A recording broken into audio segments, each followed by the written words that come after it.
জানি বঙ্গে বিবাদের কত শত কারণ রয়েছে, কিন্তু কাটমানি নিয়ে হ্যাঁ সেটাই তো ঘটছে। কোথায় ঘটছে? কাটমানি বিবাদ শুধু ঘটছে তা নয়, বিডিও অফিস ঘেরাও চলছে, বিক্ষোভ চলছে মালদার রতুয়ায়। কিন্তু কি ঘটেছিল ঘটনাটা? যা জানতে পারছি, মালদার রতুয়ায় যে পঞ্চায়েত সমিতির ভবন তা সংস্কারের টেন্ডার পাশ করেন স্বয়ং বিডিও, এবং কেন বিডিও টেন্ডার পাশ করিয়েছেন তাতে অগ্নি শর্মা হয়ে যান পঞ্চায়েত সভাপতি। কাজ বন্ধ করে দেন তিনি ঠিকাদারকে হুমকি দিয়ে, কিন্তু আবার যখন কাজ শুরু হয় তখন আবার তার বিক্ষোভের আগুনে কার্যত ঘি পড়ে। আর তারপরে যে ছবি আপনারা দেখছেন, বিডিও দপ্তর ঘেরাও করে বিক্ষোভ, বিডিও অফিস ঘেরাও পঞ্চায়েত সমিতির সদস্যদের ছবি দেখছেন আপনারা মালদার রতুয়ার। এমনই পরিস্থিতি যে সেই পরিস্থিতি সামলাতে নামাতে হয় পুলিশ। সেবক দেবশর্মা প্রতিনিধি রয়েছেন সঙ্গে। সেবক, কাটমানির বিবাদ সেটা কোন পর্যায়ে পৌঁছতে পারে ছবি আমাদেরকে বলে দিচ্ছে, কোথা থেকে সূত্রপাতের?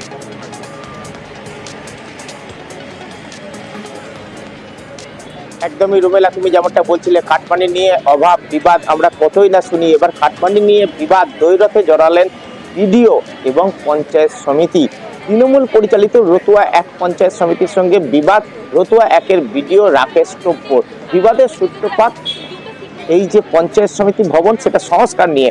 বিডিও অফিস চত্বরেই পঞ্চায়েত সমিতি ভবন, সেটা সংস্কারের জন্য 3 জন ঠিকাদারকে 15 লক্ষ টাকার বরাদ দেন বিডিও রাকেশ টপ্পর। গত অক্টোবর মাসে তিনি বরাদ দেন, তারপরে কাজ শুরু হয়েছিল, কিন্তু পঞ্চায়েত সমিতি সেই কাজ নিম্নমানের হচ্ছে, নিয়ম মেনে হয়নি বলে বন্ধ করে দেয় কাজ। এরপর বিডিও গতকাল আবার ঠিকাদারদেরকে ডেকে বলেন কেন তারা কাজ করছেন না, আজকে থেকে যেন কাজ শুরু হয়। ঠিকাদারি সংস্থা আবার কাজ করতে গিয়েছিল, পঞ্চায়েত সমিতির তেলে বেগুনে জ্বলে ওঠে। পঞ্চায়েত সমিতির সমস্ত সদস্যরা এক কাট্টা হয়ে যান। তারা যারা কাজ করছিলেন তাদেরকে সরিয়ে দেন ওখান থেকে, ঠিকাদারদেরকে তারা করে হেনস্থা করেন, এমনটাই অভিযোগ। শুধু তাই নয়, বিডিও অফিস ঘেরাও, যে ছবি আমরা দেখছি, বিডিও অফিস ঘেরাও করছেন কারা? প্রত্যেকেই তৃণমূলের জনপ্রতিনিধি, যেখানে পঞ্চায়েত সমিতির সভাপতি, কর্মাধ্যক্ষ সকলেই রয়েছেন। তারা বলছেন বিডিও যে শুধুমাত্র পঞ্চায়েত সমিতির ভবন সংস্কারে অনিয়ম করছে তা নয়, তিনি পথশ্রী প্রকল্পে প্রায় 4 কোটি টাকার কাজ হয়েছিল, নিম্নমানের কাজ।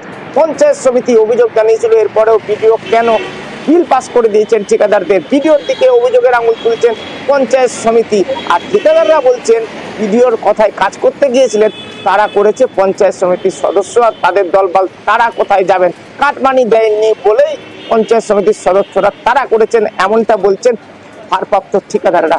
বুঝতে পারছো, সন্ধ্যা পর্যন্ত বিক্ষোভ, আর কিছুক্ষণ আগেই দুপক্ষ আলোচনায় বসেছে বিডিওর চেম্বারে, এমনটাই কিন্তু সর্বশেষ আপডেট রুমেলা। আচ্ছা, পঞ্চায়েত সমিতি ভবন রিপেয়ার অ্যান্ড রেনোভেশন সভাপতি কাজ 4টা ওয়ার্ক অর্ডার মিলিয়ে 15.5 লাখ টাকার কাজ। সেই কাজটি আমরা 6 তারিখে শুরু করেছিলাম। আচমকা পঞ্চায়েত সমিতির পক্ষ থেকে বেশ কয়েকজন পঞ্চায়েত সমিতির মেম্বার এবং ওর কিছু দুষ্কৃতী সঙ্গে নিয়ে এসে কাজগুলো আমাদের 13 তারিখে বন্ধ করে দেয়। পুনরায় সেই কাজ বিডিও সাহেব আমাদেরকে চালু করতে বলেন, আমরা সেই কাজটি আজকে চালু করেছিলাম। আবার সেই পঞ্চায়েত সমিতির আন্ডারে সভাপতির বর, কয়েকজন কর্মাধ্যক্ষ, আরও কয়েকজন দুষ্কৃতীকে নিয়ে মিস্ত্রিকে গালিগালাজ দিয়ে তাড়িয়ে দেয় এবং আমার পার্টনার দুজনকে ধাক্কাধাক্কি করে প্রাণে মারার হুমকি দেয়। কাজটা তো বন্ধ হবে, যেহেতু যে ঘরে আমরা থাকবো সেই ঘরটা তো সে মানে কাজটা তো ঠিকঠাক করেছে না, নিম্নমানের কাজ, ওতে নিষ্ক্রিয় কাজ করছে। এই জন্য আমরা করছি। আর পথশ্রীর রাস্তাটা 3 মাসও যায়নি, সে রাস্তাটা উঠে চলে গেছে। তার জন্য আমাদের মূল দাবি হচ্ছে যে পথশ্রী 4 থেকে 5 কোটি টাকার যে হিসাবটা আমরা অভিযোগ করেছিলাম 4/7/2024-এ, এই 4/7/2024-এর পরেও এখান থেকে আবার বিলটা ছাড়া হয়েছে। এই বিলটা ছাড়া হলো কেন, তার প্রতিবাদে আজকে আমাদের ডেপুটেশন।